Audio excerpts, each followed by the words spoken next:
Hello friends, welcome to my channel. आज हम BPSC परीक्षा के लिए महत्वपूर्ण कुछ करंट अफेयर्स के क्वेश्चंस को देखेंगे। अगस्त 2025 में भारत की सेवा क्षेत्र का विकास किस वजह से अपनी 15 वर्षों की उच्चतम सीमा तक पहुंचा? ऑप्शन ए घरेलू मांग में कमी, बी निर्यात में कमी, सी उत्पादन लागत में गिरावट, डी अमेरिकी सहायता में वृद्धि। उत्तर है बी निर्यात में तेज वृद्धि। एचएसबीसी इंडिया सर्विसेज पीएमआई अगस्त में 62.9 पर पहुंच गया, जो पिछले 15 वर्षों में सर्वाधिक था। इसमें नई व्यवस्था, मांग और निर्यात आदेशों में तेज वृद्धि प्रमुख कारक थे। क्वेश्चन नंबर 2, बिहार में निर्यात को बढ़ावा देने के लिए हाल ही में कौन सी नीतिगत पहल की गई? ए उद्योग बंद करना, बी नई एक्सपोर्ट प्रमोशन पॉलिसी 2025-30, सी केवल कृषि निर्यात पर केंद्रित योजना, डी राज्य में आयात को बढ़ावा देना। उत्तर है बी नई export promotion policy 2025-30। Question number 3, Bharat ने किस वैश्विक क्षेत्रीय मंच में रिश्तों को सुधारने का संकेत दिया है, क्योंकि पीएम मोदी की यह चीन यात्रा उनकी 7 वर्षों में पहली है? A BRICS, B ASEAN, C Shanghai cooperation organisation SCO, D G7। उत्तर है C Shanghai cooperation organisation SCO. संबंध सुधार संकेत के तहत दोनों नेताओं ने एससीओ बैठक में मुलाकात की। यह मोदी की चीन यात्रा 2020 के बाद पहली है। क्वेश्चन नंबर 4, 1 सितंबर 2025 से लागू हुए एमएचए नियम का मुख्य उद्देश्य क्या है? ए पर्यटन बढ़ाना, बी अवैध नेपाली प्रवास को नियंत्रित करना, सी शिक्षा नीति सुधारना, डी व्यापार बाधाएं हटाना। उत्तर है बी अवैध नेपाली प्रवास को नियंत्रित करना। एमएचए ने यूपी में और अवैध आव्रजन को रोकने हेतु नई नियमावली लागू की, जिसमें बहुत सारे पनिशमेंट भी या दंड शामिल हैं। हाल ही में पास हुए मर्चेंट शिपिंग एक्ट 2025 का उद्देश्य क्या है? ए रेलवे नेटवर्क सुधारना, बी सामुद्री कानूनों का अद्यतन करना, सी हाल ही में पास हुए मर्चेंट शिपिंग एक्ट 2025 का कृषि सब उद्देश्य क्या है? में तीसरा ऑप्शन है कृषि सब्सिडी बढ़ाना, चौथा डिजिटल शिक्षा प्रणाली लागू करना।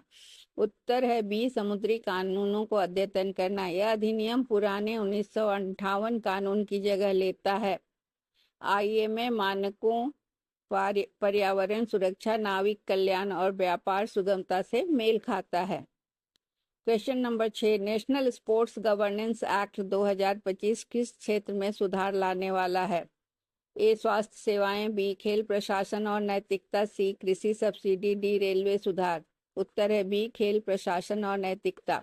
यह अधिनियम खेल संघों के लिए पारदर्शिता, सुव्यवस्था, विवाद समाधान और नैतिक मानकों को लागू करता है, जैसे कि ओलंपिक और पैरा ओलंपिक चार्टर से मेल खाती प्रणाली। Question number 7, income tax act 2025 की विशेषता क्या है? ए केवल व्यवसाय आय पर टैक्स, बी 1961 कानून का पूर्ण प्रतिलिपि, सी कर प्रणाली का सरलीकरण और पुराना कानून बदलना, डी कृषि क्षेत्र में टैक्स लगाया जाना। उत्तर है सी कर प्रणाली का सरलीकरण और पुराना कानून बदलना।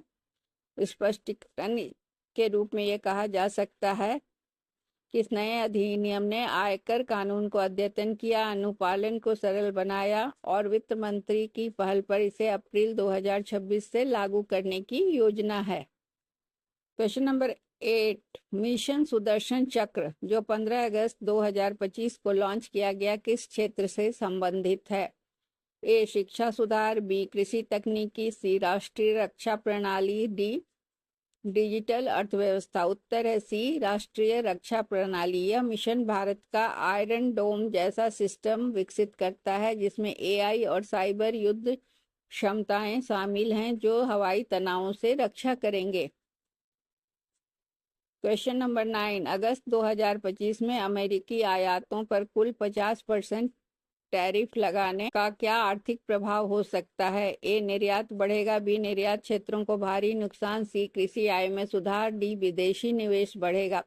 उत्तर है बी निर्यात क्षेत्रों को भारी नुकसान। 25% से कर को या टैरिफ को बढ़ाकर 50% किया जाने से दवाइयां, आईटी, कपड़ा, इंजीनियरिंग, गुड्स जैसे क्षेत्रों की प्रतिस्पर्धात्मकता प्रभावित होगी।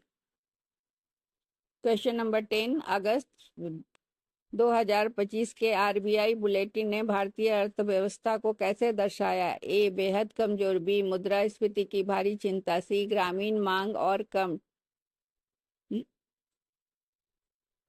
मुद्रास्फीति के बावजूद स्थिर, डी, विदेशी ऋण बढ़ने का संकेत। उत्तर है सी, ग्रामीण मांग और कम मुद्रास्फीति के बावजूद स्थिर।